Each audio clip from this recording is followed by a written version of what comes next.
তো আমরা গ্লাইকোলাইসিস আর link reaction পর্যন্ত গেছিলাম রেসপিরেশনে। আজকে আমরা শুরু করব ক্রেবস সাইকেল।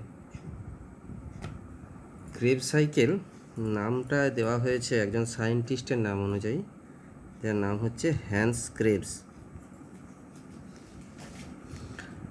এই সাইকেলটাকে আরও কতগুলো নাম বলা যায়। একটা হচ্ছে টিসিএ সাইকেল বা ট্রাই কার্বক্সিলিক অ্যাসিড সাইকেল,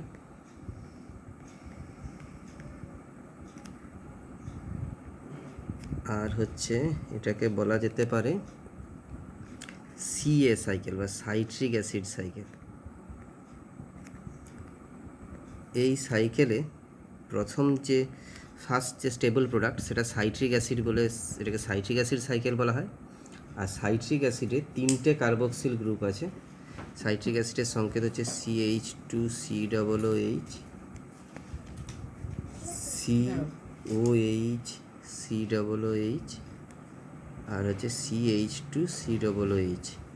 3টে কার্বক্সিলিক গ্রুপ থাকায়, কার্বক্সিল বর্গ থাকায় এটাকে বলা হয় tricarboxylic acid cycle. Krebs cycle generally হয় মাইটোকন্ড্রিয়াল ম্যাট্রিক্সে। ইউক্যারিওটিক সেলের ক্ষেত্রে মাইটোকন্ড্রিয়াল ম্যাট্রিক্সে হয়, ইন ইউক্যারিওটিক সেল। আর ইন প্রোক্যারিওটিক সেল এটা হয় সাইটোপ্লাজমে, সাইটোপ্লাজম ইন প্রোক্যারিওটস। তো ন্যাচারালি এটা তো একটা এনজাইম কন্ট্রোল রিয়াকশানস।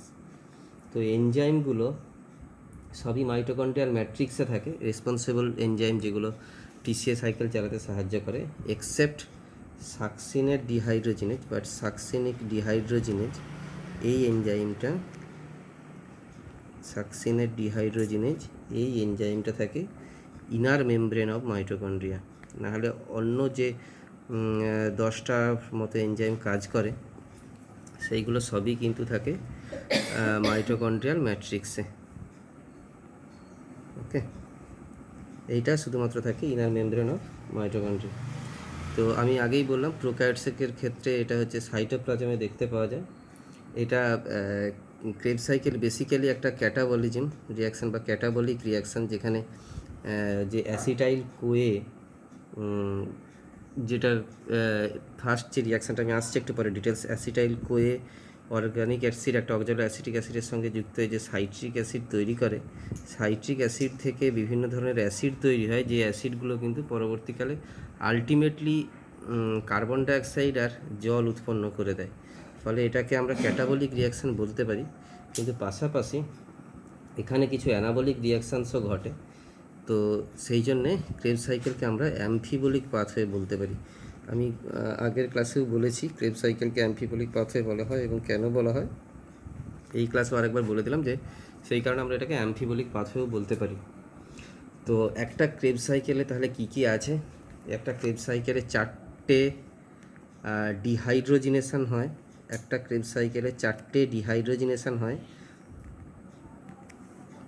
যার ফলে 3টে, একটা ক্রেবস সাইকেল, বারবার বলছি ওয়ান ক্রেবস সাইকেল, কিন্তু যেহেতু 2টো পাইরুভিক অ্যাসিড এবং 2টো অ্যাসিটাইল কোয়ে তৈরি হয়, সেই জন্যে সব কিছু আমাদের ডাবল করতে হবে।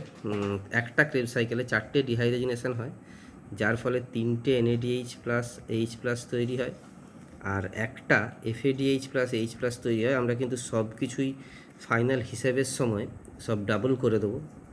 4টে ডিহাইড্রোজিনেশন রিয়াকশান হয়, 2টো ডিকার্বক্সিলেশন হয়।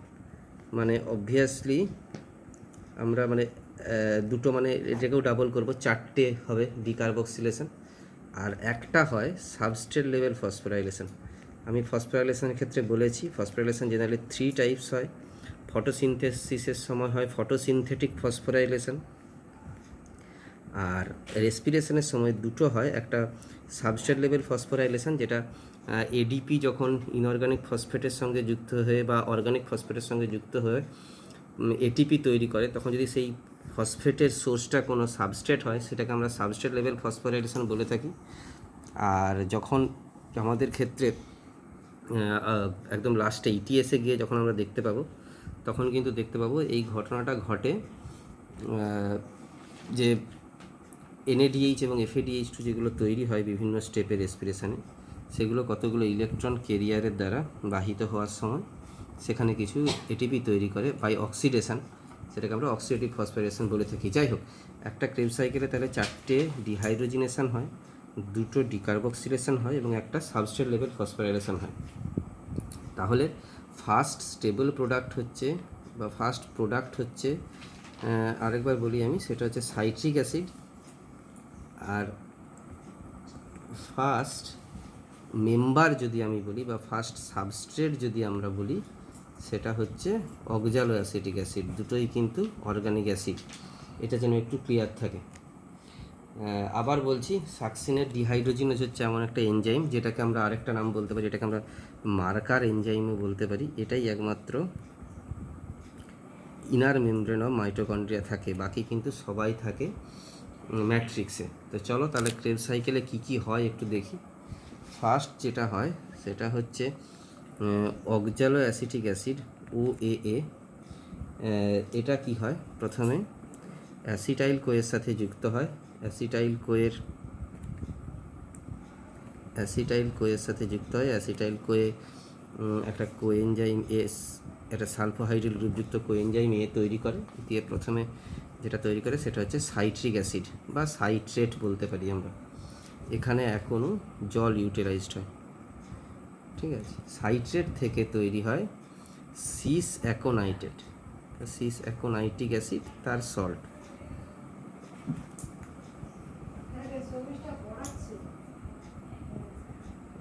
সিস অ্যাকোনাইটেট তৈরি হয়, এখানে একটা জল ইভলভড হয় এবং এখানে Fe2+ একটা কোফ্যাক্টর হিসেবে কাজ করে, সিস অ্যাকোনাইটেট তৈরি হয়।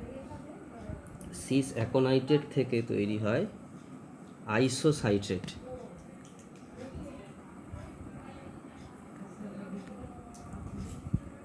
আইসোসাইট্রেট তৈরি হয়। আইসোসাইট্রেট এখানে এখনও জল যুক্ত হয়, এখানেও Fe2+ কাজ করে কোফ্যাক্টর হিসাবে। আইসোসাইট্রেট থেকে তৈরি হয় অক্সালোসাকসিনেট।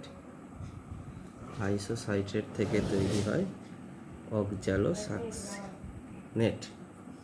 এই জায়গাটাতে এসে তাহলে একটা NAD+, একটা NADH+, H+এ রূপান্তরিত হয়।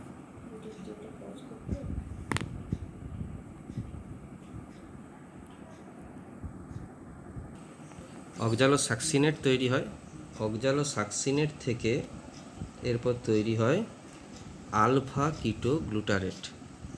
অক্সালোসাকসিনেট থেকে তৈরি হয় আলফা কিটো গ্লুটারেট।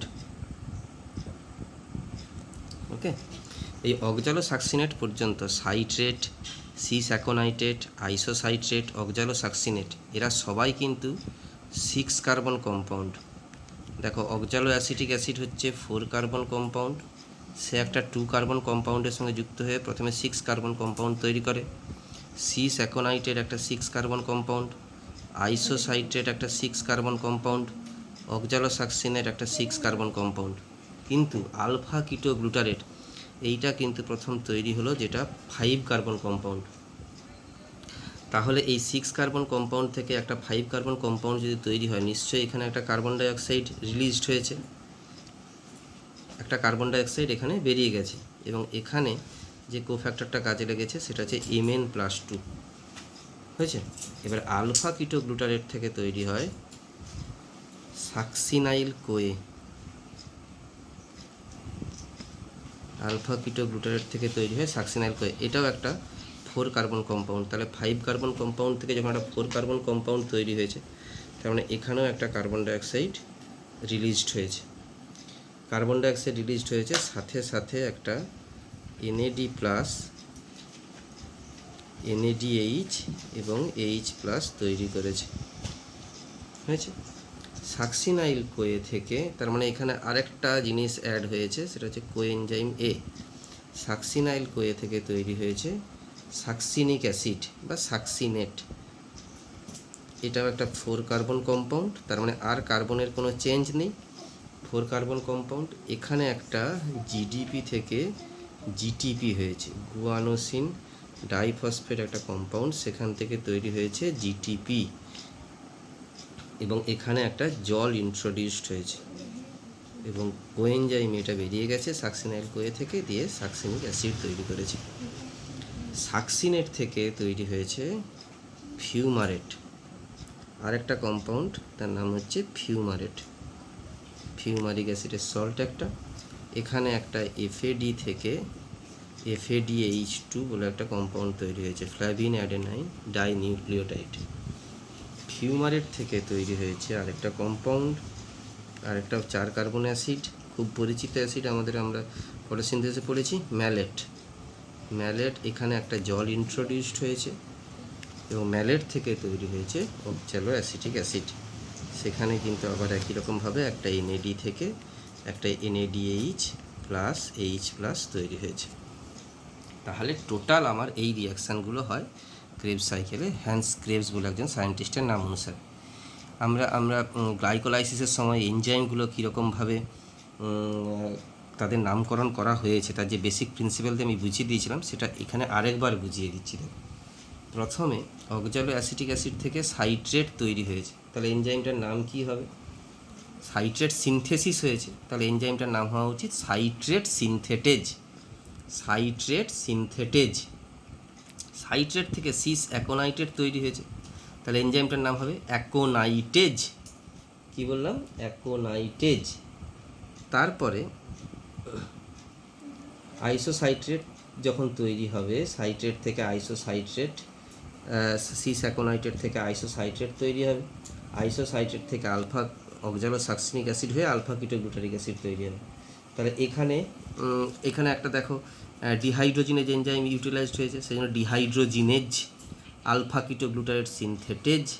তারপরে আলফা কিটোগ্লুটারেট থেকে succinyl Koi synthetase. Succinyl Koi থেকে যখন সাকসিনেট তৈরি হয়েছে, এখানে আবার একটা ডিহাইড্রোজিনেশান হয়েছে, সাকসিনেট ডিহাইড্রোজিনেজ। তারপরে ফিউমারেট, ম্যালেট ডিহাইড্রোজিনেজ, এইরকমভাবে এনজাইমগুলো কাজ করবে। আবার বলছি, সাইট্রেট সিনথেটেজ একটা ইম্পর্ট্যান্ট এনজাইম, এখানে ম্যালেট ডিহাইড্রোজিনেজ একটা ইম্পর্ট্যান্ট এনজাইম, এখানে সাকসিনেট ডিহাইড্রোজিনেজ একটা ইম্পর্ট্যান্ট এনজাইম, এখানে সাকসিনাইল কোয়ে সিনথেসিস হয়েছে, সাকসিনাইল কোয়ে সিনথেটেজ একটা ইম্পর্ট্যান্ট এনজাইম। এরকমভাবে এনজাইমগুলো কিন্তু এখানে কাজ করে। এবং আমি প্রথমেই বলেছিলাম যে 4টে ডিহাইড্রোজিনেশান হয়। দেখো কোন কোন স্টেপে 4টে ডিহাইড্রোজিনেশান হয়। আইসোসাইট্রেট থেকে অক্সালো সাকসিনেট তৈরি হওয়ার সময়, আলফা কিটোগ্লুটারেট থেকে সাকসিনাইল কোয়ে তৈরি হওয়ার সময়, সাকসিনেট থেকে ফিউমারেট তৈরি হওয়ার সময়, এবং ম্যালেট থেকে অক্সালো অ্যাসিটেট তৈরি হওয়ার সময়। এই 4টে স্টেপে 4টে ডিহাইড্রোজিনেশান হয়। 2টো ডিকার্বক্সিলেশন আলফা কিটোগ্লুটারিক অ্যাসিড থেকে সাকসিনাইল কোয়ে তৈরি হওয়ার সময়, এবং অক্সালো অ্যাসিটিক অ্যাসিড থেকে আলফা কিটোগ্লুটারিক অ্যাসিড তৈরি হওয়ার সময়। আবার বলছি, অক্সালো সাকসিনেট থেকে আলফা কিটোগ্লুটারিক অ্যাসিড তৈরি হওয়ার সময় এবং আলফা কিটোগ্লুটারিক অ্যাসিড থেকে সাকসিনাইল কোয়ে তৈরি হওয়ার সময় 2টো কার্বন ডাইঅক্সাইড ইভলভড হয়। তাহলে প্রতিটা সাইকেলে 2টো হলে মোট হবে 4টে। আর একটাই সাবস্ট্রেট লেভেল ফসফোরাইলেশন, সেটা তৈরি হয় এখানটায়। সাকসিনাইল কোয়ে থেকে সাকসিনেট তৈরি হওয়ার সময় জিটিপি তৈরি করে। তাহলে টোটাল ক্রেবস সাইকেলের এন্ড রেজাল্ট হচ্ছে 6টা NADH, 2টো FADH, 4টে কার্বন ডাইঅক্সাইড এবং একটা করে 2টো GTP। আবার লিখে দিচ্ছি আমি, তাহলে NADH হচ্ছে NADH প্লাস H+ হচ্ছে 6টা, FADH2 হচ্ছে 2টো, GTP যেটা ইকুইভ্যালেন্ট টু ATP এটা হচ্ছে 2টো, আর হচ্ছে আমার বাকি রয়ে গেল কার্বন ডাইঅক্সাইড হচ্ছে 2টো 4টে। ঠিক আছে। আর আগে আমার তৈরি হয়েছিল গ্লাইকোলাইসিসের ক্ষেত্রে 2টো NADH, গ্লাইকোলাইসিসের ক্ষেত্রে 2টো NADH। গ্লাইকোলাইসিস থেকে যখন ক্রেবস গ্লাইকোলাইসিসে তৈরি হওয়া পাইরুভিক অ্যাসিড থেকে যখন অ্যাসিটাইল কোয়ে তৈরি হয়েছিল তখন 2টো NADH, তাহলে মোট হচ্ছে 10টা NADH। আর গ্লাইকোলাইসিসের 2টো ATP, মানে মোট 4টে ATP। আর পাইরুভিক অ্যাসিড থেকে অ্যাসিটাইল কোয়ে তৈরি হওয়ার সময় 2টো কার্বন ডাইঅক্সাইড, মানে মোট 6টা কার্বন ডাইঅক্সাইড। তাহলে আমরা কার্বন ডাইঅক্সাইড পেলাম গ্লাইকোলাইসিসে উৎপন্ন পাইরুভিক অ্যাসিড থেকে অ্যাসিটাইল কোয়ে তৈরি হওয়ার সময়। আবার একবার বলছি, যদি কার্বন ডাইঅক্সাইডের হিসাব দেখি আমরা, কার্বন ডাইঅক্সাইডের যদি আমরা হিসাব দেখি, তাহলে কার্বন ডাইঅক্সাইড ইভলভড হলো 3টে স্টেপে। একটা হচ্ছে পাইরুভিক অ্যাসিড থেকে অ্যাসিটাইল কোয়ে তৈরি হওয়ার সময়, নেক্সট হচ্ছে অক্সালোসাক্সিনেট থেকে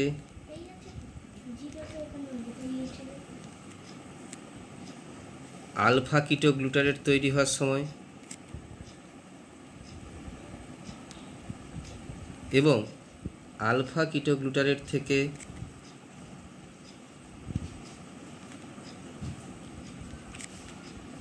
সাকসিনাইল কোয়ে তৈরি হওয়ার সময়, এই তিনটে স্টেপে দুটো করে যেহেতু হয়, দুটো পাইরুভিক অ্যাসিড, তাহলে 2 × 3 = 6 কার্বন ডাইঅক্সাইড। আর এটিপি গ্লাইকোলাইসিসে হচ্ছে, গ্লাইকোলাইসিসে দেখেছিলাম কটা, গ্লাইকোলাইসিসে ডিরেক্টলি হচ্ছে 4টে, তার দুটো ইউটিলাইজড হয়ে 2টো। আর একটা দেখলাম ক্রেবস সাইকেলে যখন সাকসিনাইল কোয়ে থেকে, মানে এটিপি, এটা আমরা ধরবো ATP from substrate level phosphorylation, ATP from substrate level phosphorylation. আবার বলছি, ATP from substrate level phosphorylation গ্লাইকোলাইসিসের 4টে, ফ্রম 1,3-বিসফসফোগ্লিসারিক অ্যাসিড টু 3-ফসফোগ্লিসারিক অ্যাসিড, আর ফ্রম 2-ফসফোইনল pyruvic acid to pyruvic acid, এটাকে ডাবল করে 4টে, তার দুটো ইউটিলাইজড হয় গ্লুকোজ থেকে গ্লুকোজ 6-ফসফেট তৈরি হওয়ার সময়।